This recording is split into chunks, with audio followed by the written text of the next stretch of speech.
နောက်တစ်ခုကလေဒီပန့်အကြောင်းလဲကျွန်တော်တို့ဆက်ပြီးတော့ပန့်နဲ့ပတ်သက်တဲ့အသေးစိတ်ချက်လက်တွေလည်းဆွေးနွေးတာပေါ့ဟုတ်ကဲ့အဲ့တော့ပန့်ကနေပြီးတော့ကျွန်တော်တို့ကအိမ်သုံးဆိုလာဘက်ကိုရောက်လာတာပေါ့နော်ဟုတ်ကဲ့အခုကျန် Green Line ဆိုရင်ဒါတော်တော်များများဟို customer တွေလည်းခိုင်ခိုင်မာမာရထားတယ်ဟုတ်ပြီးတော့ကျွန်တော်တို့ဒီဆိုလာလောကမှာလည်းနာမည်ကောင်းတဲ့နဲ့နေရာတစ်ခုယူထားတယ်ဆိုတော့ဟုတ်အဲ့ဒီအိမ်သုံးဆိုလာတွေဘက်ကိုလဲတဲ့အခါမှာရောဘာအခက်ခဲကြီးဘယ်လိုကြုံမဲ့သေးလဲပေါ့အခက်ခဲတွေတော့အများကြီးပေါ့အများကြီးဆိုတာဒါလူတိုင်းကဘယ်သူမှတော့အလုံးတက်မနေဘူးကျွန်တော်လုံရင်းနဲ့တင်ယူရတာပေါ့လက်နေမိုင်တူရင်းပေါ့အဲ့တော့လုံရင်းနဲ့တင်ယူရတော့ကျွန်တော်တို့အစတော့ကျွန်တော်တို့ကန်ကောင်းတာတခုရှိတယ်အကြီးမားဆုံးကန်ကောင်းတာပေါ့ဘာဖြစ်လို့လဲဆိုစိုးတော့ပြောခဲ့တယ်မာသာဟောင်းကဆရာဥတည်မျိုးညွတ်ပေါ့နော်သူကိုယ်တိုင်ကတော့ဒါဒီပညာရှင်ဖြစ်တဲ့အတွက်အလုံးကလိတယ်ပေါ့သူကလိတာတွေကိုကျွန်တော်တို့ကကြားနေရတယ်မြင်နေရတယ်ဆိုတော့တူးစရာပဲအလုံးမြင်စရာကြားစရာမတိလဲဒါဆရာပဲမြင်ရတာဟုတ်တူးစရာပဲလေးလာခဲ့တာပေါ့နော်အခက်ခဲရကိုယ်တိုင်လုပ်တဲ့ချိန်ကတော့အများကြီးပေါ့နော်ကျွန်တော်အမှတ်တရပြောမှဆိုရင်ရွှေပလောင်ဆေးရုံဒီရက်တွဲကီလိုက9လုံးတက်တော့ဆိုအရန်တိုင်ပတ်တာအဲ့ချိန်ကဒီရက်ကအများကြီးဒီမှာမသုံးကြဘူးနော်တိုင်ပတ်ခဲ့တာတွေအဲ့ဆိုလာတက်စင်ရင်းနဲ့ပေါ့နော်တခြားပြဿနာတွေရှိလာတယ်ပေါ့နော်အဲ့ပြီးတော့ကျွန်တော်တို့ဒီရဲကိုစောဆုံး installation လုပ်ခဲ့တဲ့တပိတ်ချင်းဘက်က150 kW တို့သူ့မှာပါ cluster box password မတိလို့ကျွန်တော်တို့မှာတနိုင်ငံလုံးပတ်မိရအောင်တနိုင်ငံလုံးလည်းဘယ်သူမှမသိဟိုအရင်ဆိုတော့သူက2022နောက်ပိုင်းလောက်ဆိုတော့3နိုင်သူရှိတာပေါ့နော်ဒါပေမဲ့တော်တော်နည်းရောကျွန်တော်တို့မှာအဲ့လိုပတ်မိရင်းနဲ့ password တကယ်တော့လွယ်လေးပါဒီမှာကိုလည်း service မရှိတော့ဒီကတွန်းပေးတဲ့ဒီပေါ့နော်ကုန်တယ်တွေမျိုးလည်းသူတို့ကလည်းမတီးဘူးပေါ့နော်မတီးဘူးဆိုတော့ကျွန်တော်တို့မှာတီကိုစကားပြောရတဲ့ငွေချင်းတယောက်ကိုအကူကြီးတောင်းပြီးတော့ရေဘက်နဲ့မင်းတို့ password လည်းလေးပေါ့နော်ဒီနေ့3လေးလား3ညလေးလားအဲ့တော့ပြောလိုက်တယ်အဲ့ရိုက်ကြည့်မှအဆင်ပြေသွားပါဘူးအဲ့တော့အမှတ်တရတွေကတော့အများကြီးအခက်အခဲတွေဘက်ထရီလုံလောက်မှုမရှိလို့ဆဲတွေဝယ်တယ် JKBMS နဲ့ပေါ့နော်ကိုယ့်ကိုတက်ဆင်ပြီးရောင်းတယ်ဘက်ထရီတွေလည်းခုထိတော့အလုံးအကောင်းပါပဲမျိုးစုံပေါ့ DIY လည်းလုပ်ပြီးတော့ရောင်းမှုတယ်ရောင်းတယ်မီးလောင်နာတွေရောပေါ့နော်ကျွန်တော်ပြောစောတော့ပြောတယ်ရေနံချောင်းမှာဆိုရင်မီးတစ်ခါလောင်မှုတယ်ဒါပေမဲ့ကန်ကောင်းတာကသူက solar project ကတော်ထဲမှာ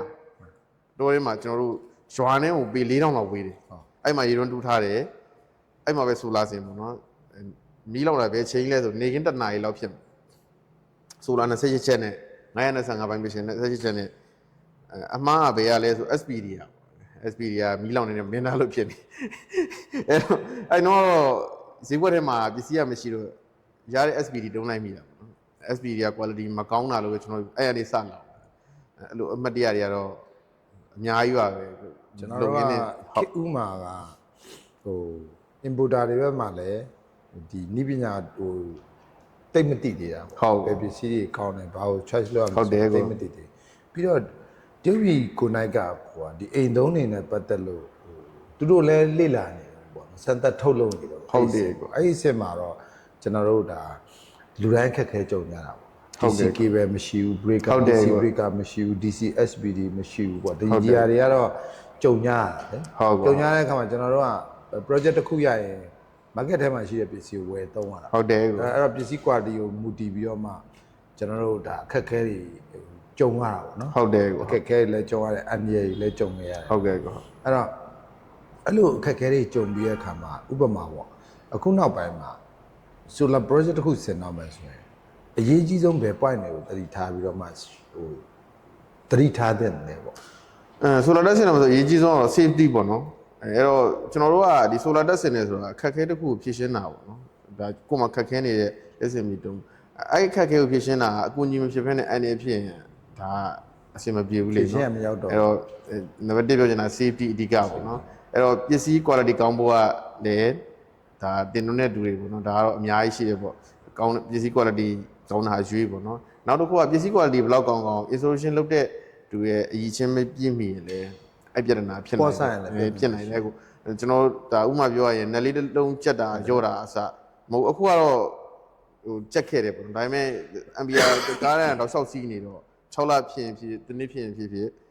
နက်ကရော့နိုင်တယ်ရော့နေရင်သူ connection ဖြစ်ပြီးမိထလောက်မှမျိုးပဲဖြစ်နေတယ်ပေါ့နော်အဲ့တော့6လတစ်ခါမင်းနေနဲ့လောက်တာတွေတစ်နေ့တစ်ခါပြန်စစ်တာတွေပေါ့နော်ဒါ system မှာ bias net တွေ အားလုံးစကူတွေပေါ့နော်အဲ့လိုမျိုးအဓိကကတော့ safety ပေါ့ safety ပေါ့အဲ့တော့ကျွန်တော်တို့ကပစ္စည်းကိုရင်တော့ကတော့ကျွန်တော်တို့မှာအကြောင်းပြချက်ရှိတာပေါ့ဗျာဟုတ်ကဲ့ပစ္စည်းမကောင်းလို့ဖြစ်တာပေါ့ဟုတ်ကဲ့ရင်တော့ကတော့ဒါပေမဲ့အခုကျတော့ကျွန်တော်တို့ပစ္စည်းတွေဆိုလဲ brand ကောင်းတွေထွက်လာပြီဟုတ်ပါတယ်ကွပြီးတော့မှစနစ်တကျပေါ့ဒီMBR ဒီ DC MBR မှာသူပြောပြထားတဲ့သတ်မှတ်ပေါ့ maybe 30 MBR 60 MBR သူသတ်မှတ်တဲ့ range အတိုင်းတကယ်စမ်းဆောင်ရှိမရှိဆိုတာလဲကျွန်တော်တို့ဆန်းသက်လို့ရလာဟုတ်တယ်ကွများလာပြီးတော့ဒီထဲမှာပါတဲ့ bus တွေ component တွေကိုဘာတွေသုံးထားတယ်လဲဆိုတာလဲအတိအကျကျွန်တော်တို့လေ့လာခွင့်ရလာဟုတ်တယ်ကိုအဲ့တော့ကျွန်တော်တို့ဒါuser တွေဘက်ကတော့ဒါတွေနားလည်မှာမဟုတ်လေဟုတ်အဲ့တော့ဒီ installation လုပ်တဲ့ engineer အဖွဲ့အစည်းတွေကဒါအခုဆိုလဲစနစ်တကျလုပ်လာကြတော့ပြီးတော့ပစ္စည်း quality လည်းရွေးချယ်တက်လာတဲ့အခါမှာဒီ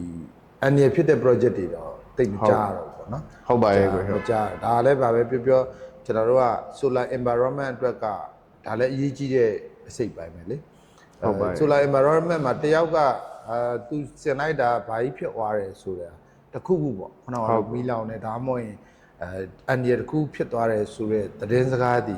အဲ့ဒီရဲ့ effect က environment ကိုပဲရိုက်ခတ်တာဟုတ်ပါရဲ့အဲ့တော့ကျွန်တော်တို့ကဒီအတိပညာနဲ့ဒီအတွေ့အကြုံရခဲ့ဘူးတဲ့ senior တွေကနေပြီးတော့ junior တွေကို sharing လုပ်ပြီးတော့ junior တွေလက်ထက်မှာကျတော့အလွယ်တကူဖြည့်ရှင်းမှာနေတာပေါ့မှာနေပါအဲ့ဒါကလည်းကျွန်တော်တို့ဒီ environment ကိုစောင့်ရှောက်တာပဲလေ client အတွက်လည်းကောင်းတယ်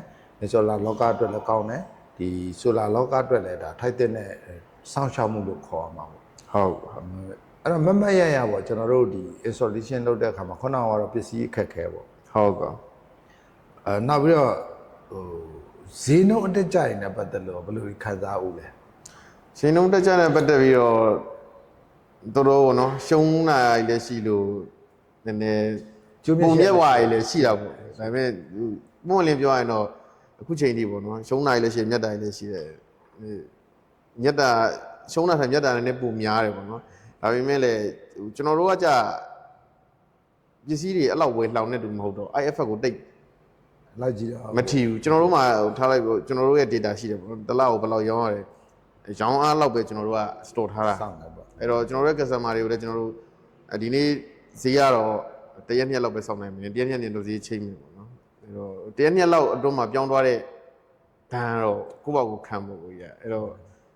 အဲ့လိုမျိုးကလည်းဒါ information တခြားနေပေးတဲ့လူတွေကြီးလည်းယူရတော့ဘူးပြောလားဟိုနည်းနည်းပစ္စည်းတွေကြက်မယ်ဈေးနည်းနည်းတက်မယ်ပေါ့ဒီလိုပါပဲကို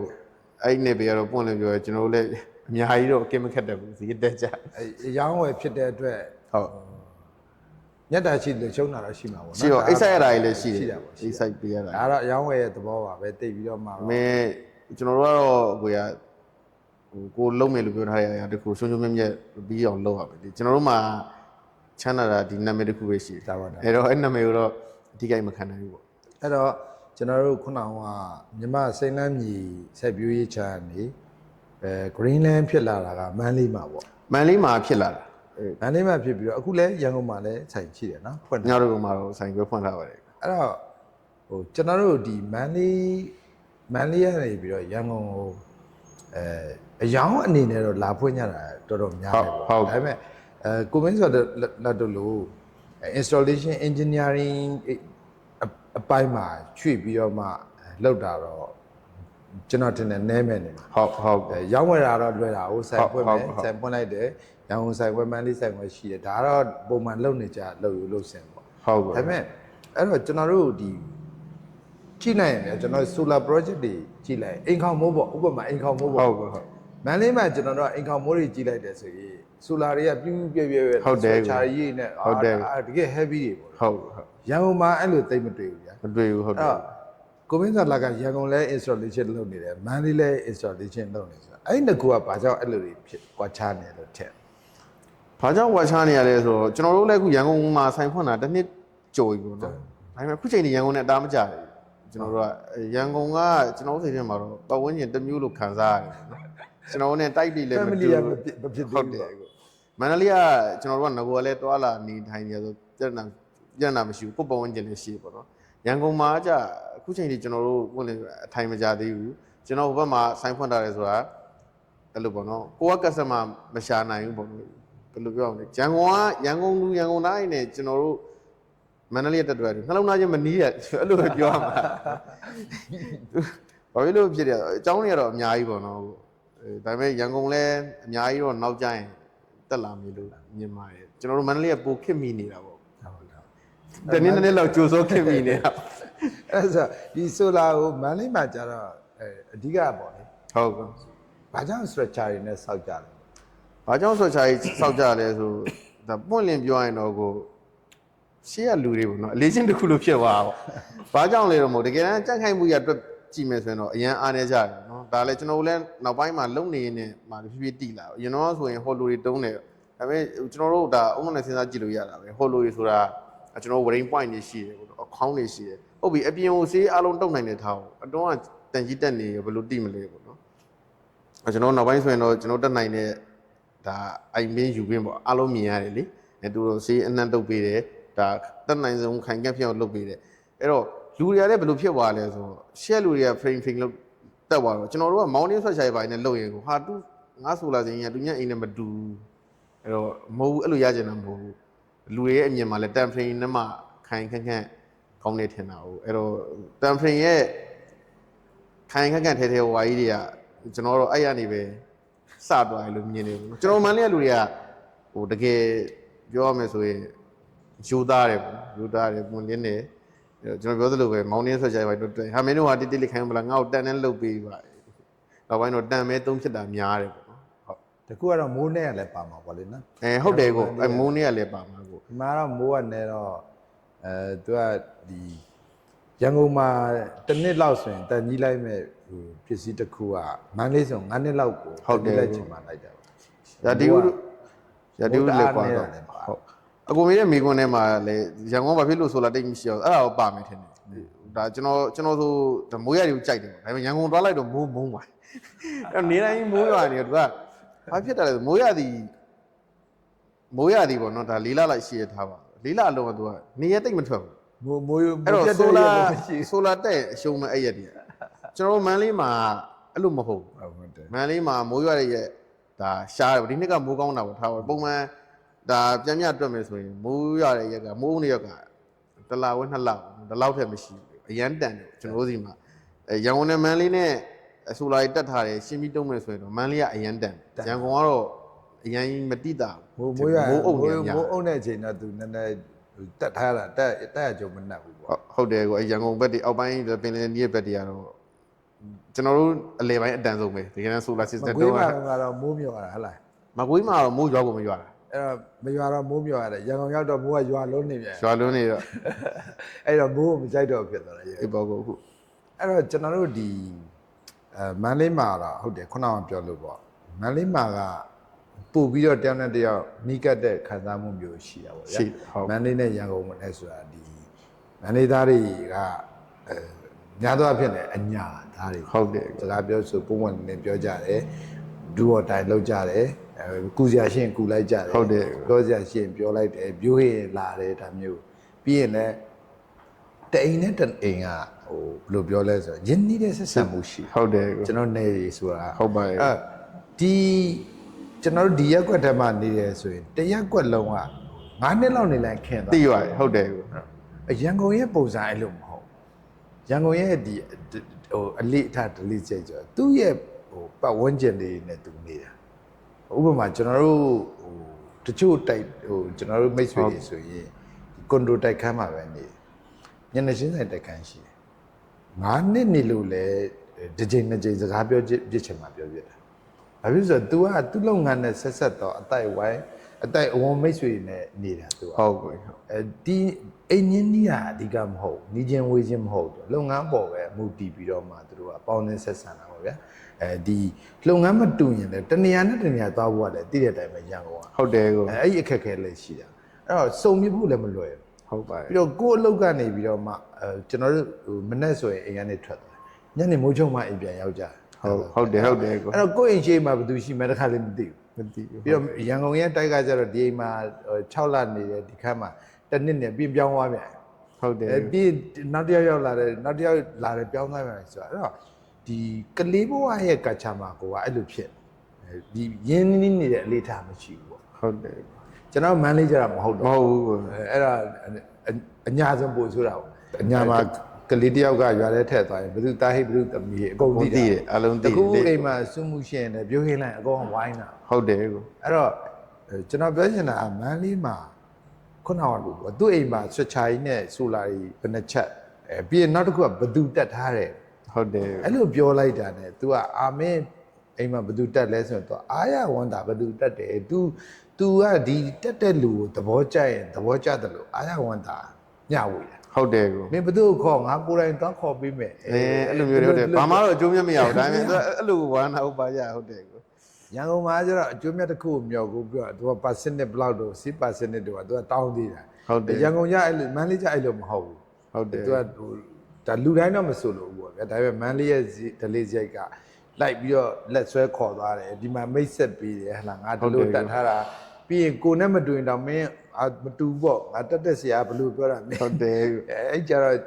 ကိုမင်းစော်လာပြောရလဲဖြစ်နိုင်ပါတယ်နော်ဒါဒီဆွချာနဲ့တယောက်ကစောင့်ရင်နောက်ကလိုက်ပြီးတော့စောင့်ကြတယ်ဒီအိမ်မှာအင်ဗတာဒီအမျိုးအစားသုံးရင်နောက်လူကလည်းဒီအမျိုးအစားတက်တယ်ဒီအိမ်မှာဆိုလာဒီမျိုးစားသုံးလဲဆိုနောက်တူကလည်းဒါကိုပဲ ဒါဝဲ သွားတဲ့အလေးထားပေါ့နော် ဟိုပါစောစောတော့ပြောတဲ့အတိုင်းပါပဲကိုပထမဆုံးဆင်းတဲ့တူတွေကအခုပြောသလိုပေါ့နော်ပစ္စည်းမလောက်ငါဘူးရှိတာပဲတုံးရတဲ့အချိန်ပထမဆုံးလူတွေကမောင်နေဆွဲချဒါအလူမီနီယံတွေဘာတွေမရှိဘူး မရှိဘူး မရှိတော့တန်တယ်ပဲချတော့ တန်တယ် သူကဒီဆိုလာတက်တဲ့လူတွေကအားလုံးကရှေးရုပ်ကျိုးမျောကိုပြီးပေါ့နော်အမီတာကတက်တောင်ပါတော့အဲ့လိုတက်တာမဟုတ်ဘူးကိုရကျွန်တော်တို့လေမဲ့ပူတယ်အဲ့ပူတဲ့ဒဏ်ကိုညောက်ပေါ့နော်အဲ့လိုပူတဲ့ဒဏ်ကိုအေးအိတ်နိုင်အောင်တက်ကြတာများတော့သူကအချင်းတက်ကြတာများတော့ကိုရရှိတဲ့ပစ္စည်းဆွဲထည့်ပေါ့နော်တန်ဖင်ကတော့အဲ့လိုဖြစ်သွားဘူးတကယ်တမ်း လွယ်တူလဲဝယ်လို့ အလွယ်တကူလဲဝယ်လို့ရတော့လေသူအောက်ကထောက်ဒါပေမဲ့တွတ်တွေပေါ်ပါရေပေါ်ပြေးတာတော့ဟိုကျွန်တော်တို့ဟို GI နေတောင်တုံးခဲ့တယ်ကွအဲ့တော့ aluminum ring ဝယ်မရတဲ့အချိန်တော့ GI တို့ original အပေါက်အတန်းပါတဲ့ဟာတွေ ပေါက်လေးတွေပါတယ် အဲ့ကောင်တော့လေတုံးခဲ့ဘူးတယ်ဒါကတော့ညာတော့အဖြစ်တော့တွတ်ပတ်ကတာ aluminum ring ပဲများပါတယ်ဒါပေမဲ့ခေါင်းမိုးပေါ်ကတော့အလုံး frame တွေကြီးပဲအခုချိန်ကြီးပဲ frame ကတမရိုးကြပေါ့ရိုးရတစ်ခုလို့ မန်လေးရဲ့ရိုးရပေါ့ ဖြစ်သွားတာဟိုကိုကတော့ကျွန်တော် IMN နဲ့ UVN တွေပေါ့နော်အဲ့လိုတခြားဆေးတုပ်လို့ရတာပဲသုံးဖြစ်နေတယ် ဒါလည်းကျွန်တော်တို့မန်လေးရဲ့အယူဆလေးတွေဒလေးစရိုက်လေးတွေပေါ့ ဟုတ် တစ်ဖက်ကရန်ကုန်ရဲ့ကျင်လေရတဲ့ပတ်ဝန်းကျင်တို့ဒလေးစရိုက်ပေါ်မူတည်ပြီးတော့မတူကြဘူးပေါ့နော် ဟုတ် ပြီးတော့ landing လုပ်တဲ့နေရာ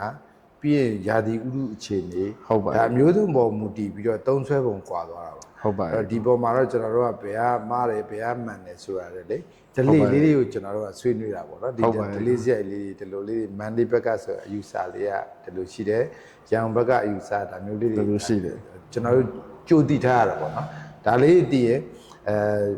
ရန်ကုန်က installer လဲမန်လေးကိုလာလို့ရင်သတိထားလို့ရတာဟုတ်လားမန်လေး installer လဲရန်ကုန်သွားတဲ့အခါမှာရန်ကုန်ရဲ့ဒလေးစရိုက်ကဒီလိုဆိုတာလေးတွေတည်ရတာပေါ့ကျွန်တော်တို့ကဒါဒီဟိုဘာပဲပြောပြောတိလေဘဟုတ္တများလေကျွန်တော်တို့အတွက်အကျိုးမရောက်ပါဘူး ဟုတ်ပါရဲ့ ဒီဟာလေးနားထောင်ပြီးတော့လေဒီတခုခုတော့ဟိုဒီညီငယ်တွေဂျူနီယာတွေကျွန်တော်တို့မိတ်ဆွေတွေလည်းတခုခုရသွားလိမ့်မယ်လို့တော့ကျွန်တော်တို့ထင်ပါတယ်အဲ့တော့ဒါပြီးတော့ဒါဆိုရင်ကျွန်တော်တို့အိမ်သုံးခက်ခဲလေးတွေပြီးတဲ့အခါမှာကျွန်တော်တို့ဆိုလာပတ်နေအကြောင်းကိုကျွန်တော်တို့ဆက်သွားကြတာ